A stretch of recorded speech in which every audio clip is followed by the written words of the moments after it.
Le titre de notre message est Être sauvé de l'eau. Prions d'abord. Seigneur, merci pour ta parole que tu vas nous donner. Nous te supplions, Seigneur, viens parler à nos cœurs afin que nous puissions, Seigneur, nous repentir sincèrement de toute vie de péché. Au nom du Seigneur Jésus-Christ, nous avons prié.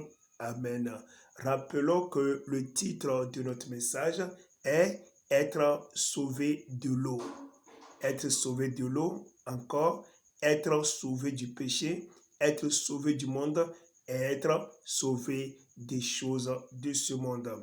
J'avais dit dans le message précédent, le message typique à ce message, que l'eau, ou bien l'eau de la mer sur laquelle Jésus a marché, signifiait seulement à ce que Jésus marchait sur le monde, parce que Jésus ne nous a pas dit d'aller marcher sur la mer physique que nous voyons. Jésus n'avait pas marché sur la mer physique pour que nous puissions aller à notre tour marcher sur cette mer physique. Non, mais si Jésus a marché sur la mer, c'était de parabole. Il voulait, par citation, nous expliquer quelque chose de profond. Et j'avais donné l'explication par rapport à la mer, au mystère de la mer, que j'avais dit la fois dernière, que je vais encore vous rappeler avant de continuer le message.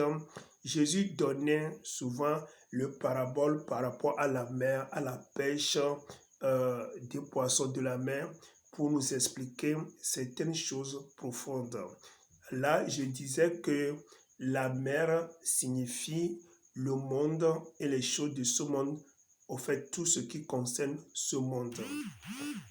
Les poissons dans la mer signifie les mondains dans le monde. Aller pêcher les poissons dans la mer voulait dire que les disciples de Jésus, les vrais enfants de Dieu, vont aller prêcher l'évangile pour sauver les âmes qui sont en voie de perdition. Au fait, c'était ça, ce parabole. Vous voyez? Donc, nous disons ce matin que le titre de nos messages est « Être sauvé de l'eau » ou bien « Être sauvé de l'eau de la mer » voulait dire, par explication de notre parabole, que nous devons être sauvés du monde, nous devons être sauvés des choses de ce monde. Nous allons lire la Bible dans le livre de Matthieu, chapitre 14, à partir du verset 25e. La Bible nous dit, à la 4e veille de la nuit, Jésus alla vers eux, marchant sur l'eau. Vous voyez, quand Jésus est en train de marcher sur l'eau, l'eau qui constitue le monde et les choses de ce monde, quand Jésus a marché sur ça, il voulait seulement nous montrer que nous aussi, nous devons marcher sur le monde, ouais, et les choses de ce monde. J'avais dit que dans l'humanité est divisée en deux parties. La première partie, ce sont les chrétiens, le corps de Christ, c'est-à-dire tous ceux qui croient en Jésus-Christ. La deuxième partie dans l'humanité, c'est le monde, c'est-à-dire tous ceux qui ne croient pas en Jésus-Christ, tel que le corps de Christ. Les chrétiens ont leur comportement, ont leur mode de vie. C'est de la même manière, le monde et les mondains ont leur mode de vie. Le mode de vie dans le monde, c'est le péché, l'adultère, la fornication, la médisance, la prise des boissons alcooliques, l'homosexualité, etc. La vie en Christ, c'est l'honnêteté, la sainteté, la pureté, la sanctification, la loyauté à Dieu, etc. Vous voyez? Donc, quand Jésus est en train de marcher sur l'eau, voulait dire que Jésus a marché sur le péché, sur le monde et les choses que renferme ce monde, c'est-à-dire la vie de désobéissance, la vie du péché. Vous voyez? Avec continuons maintenant. verset 26. Quand les disciples le virent marcher sur la mer, ils furent troublés et dirent, c'est un fantôme. Et dans leur frayeur, ils poussèrent des cris. Verset 27. Jésus leur dit aussitôt, rassurez-vous, c'est moi, n'ayez pas peur. Verset 28. Pierre répondit, Seigneur, si c'est toi, ordonne que j'aille vers toi sur les eaux. Verset 29. Et il lui dit, viens. Pierre sortit de la barque et marcha sur les eaux pour aller vers Jésus. Vous voyez? Donc, Pierre a marché sur l'eau pour aller vers Jésus. En réalité, personne ne peut pas venir à Jésus sans marcher sur l'eau. Vous voyez?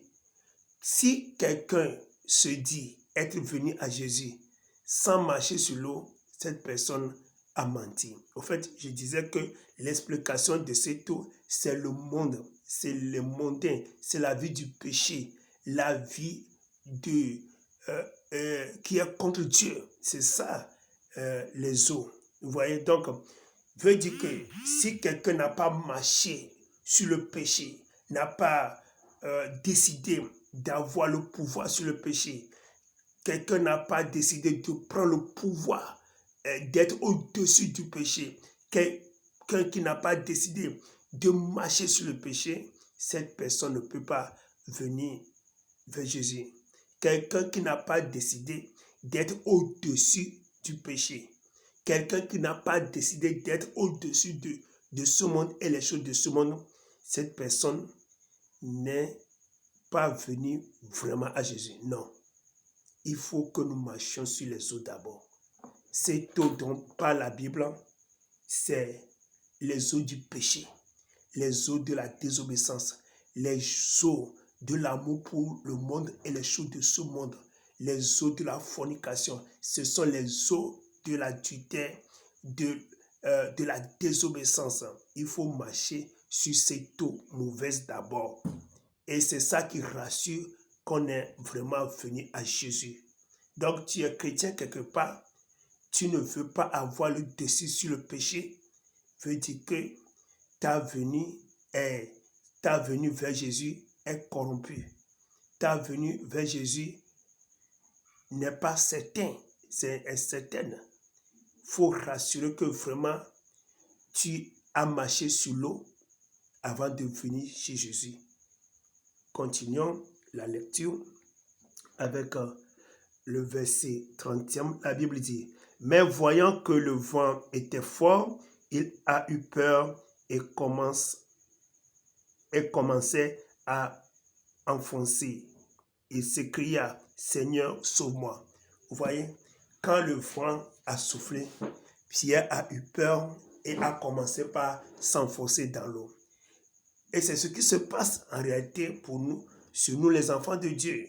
Lorsque nous avons décidé de mener la vie de sainteté, la vie de sanctification, lorsqu'on a décidé d'être au-dessus du péché, le diable va se lever maintenant, il va souffler sur nous. Le vent de ce monde il va souffler le vent de ce monde sur toi. Il va souffler le vent du péché sur toi. Quand les gens seront en train de construire leur maison, en train d'avoir des maisons, en train d'avoir des richesses, et que toi, tu n'en as pas, le diable va te souffler sur toi.